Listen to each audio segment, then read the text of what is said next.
Alors, bonjour. Aujourd'hui, donc, on va faire des révisions sur les grandes lois de l'action sociale. Alors, je ne peux le faire autrement que en vidéo par la voix, quoi, un petit cours magistral, malheureusement.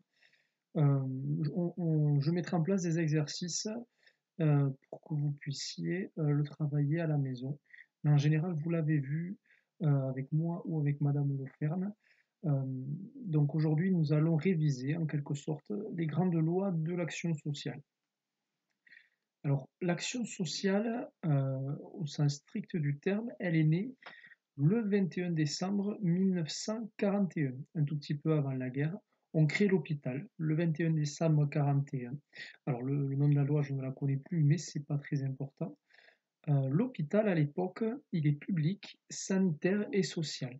Alors, public parce que géré par l'État, sanitaire parce qu'il gère toutes les problématiques sanitaires liées à la santé, et social, alors les problématiques sociales à l'époque n'étaient pas les mêmes que celles d'aujourd'hui. Aujourd'hui, on pourrait dire que les problématiques sociales, c'est vieillissement, handicap et parfois enfance éducatif.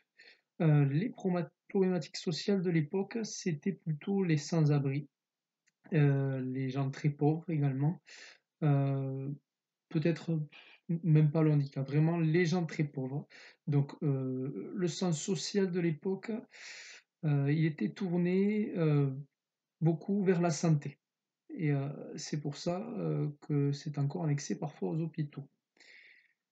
Bon, ensuite, le 20 août 1946, à la sortie de la guerre carrément, euh, on autorise quelques établissements de cure et de prévention aux assurés sociaux. Alors là, ça veut dire quoi?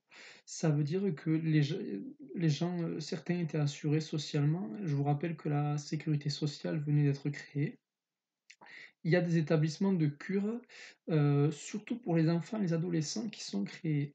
Alors, ces établissements de cure, euh, si je vous parle un petit peu du film Les choristes, à l'intérieur, vous avez le fond de l'étang, qui est un pensionnat. Eh bien, si vous voulez, la cure, elle se rapprochait de ça. C'était des enfants qu'on disait difficiles, des enfants peut-être avec des troubles qu'on dirait aujourd'hui troubles 10, handicap.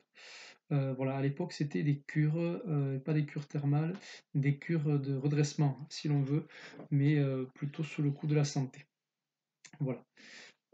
Le 30 décembre 1958, on a la création des CHU, euh, centres hospitaliers universitaires, avec une faculté de médecine obligatoirement annexée. Donc, on fait lier le sanitaire avec le public, l'école avec le territoire. Voilà. C'est important de le retenir parce que euh, on est dans un aspect très santé publique actuellement et ben, voilà, les origines, elles sont dans ça. Le 31 décembre 1970, donc 12 ans plus tard, certains peut-être étaient déjà nés, euh, on fait une carte sanitaire en France pour créer une offre de soins. Donc je mets un hôpital là en fonction des besoins, en fonction d'une population.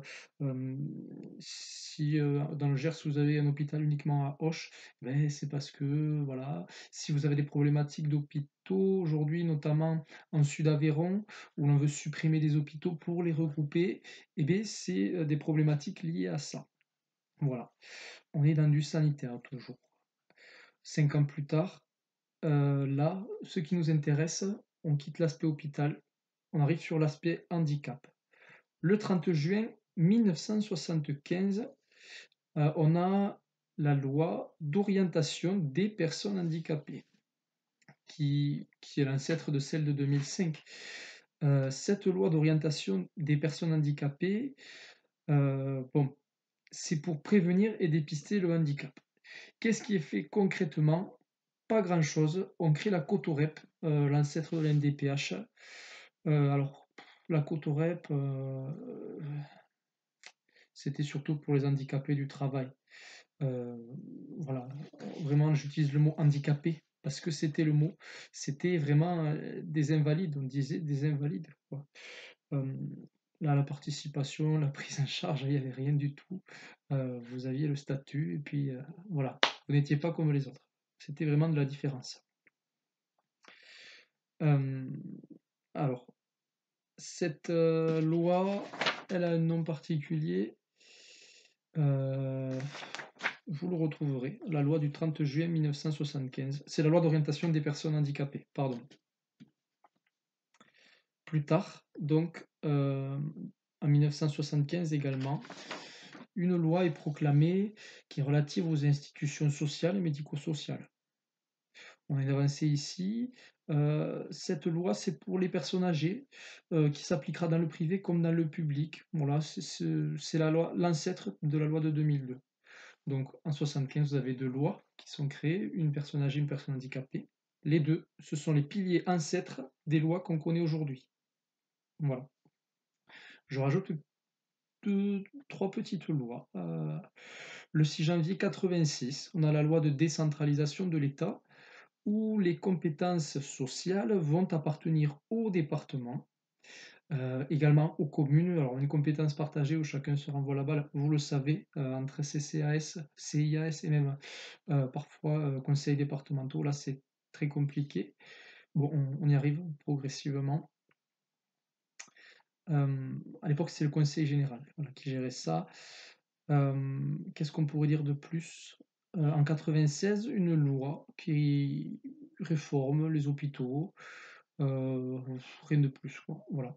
Ce qu'il nous faut retenir, ce qu'il nous faut retenir et qui est très important, c'est la loi rénovant l'action sociale et médico-sociale de 2002. Euh, Elle définit les rôles clairement de ce qu'on vit aujourd'hui. Voilà, elle est complétée plus tard, en 2009, par la loi HPST, Hôpital, Patient, Santé, Territoire. Alors là, cette loi HPST, il y a du bon comme du mauvais, on en parlera en cours, hein, parce qu'on ne peut pas en parler là, ça c'est plusieurs heures de débat. Donc voilà, on a toute une histoire, une création peut-être d'un milieu social, sanitaire, bien annexé dans les années 40. En 75, on prend conscience et tout doucement, on ouvre les choses jusqu'à 2002, la loi rénovant l'action sociale et médico-sociale, et même la loi du 11 février 2005 pour l'intégration des personnes handicapées, etc. En situation de handicap, je ne connais plus le nom exactement. Voilà. Merci pour cette vidéo. Envoyez-moi un petit message si vous n'avez pas compris. Il y a beaucoup d'informations. Voilà. À bientôt.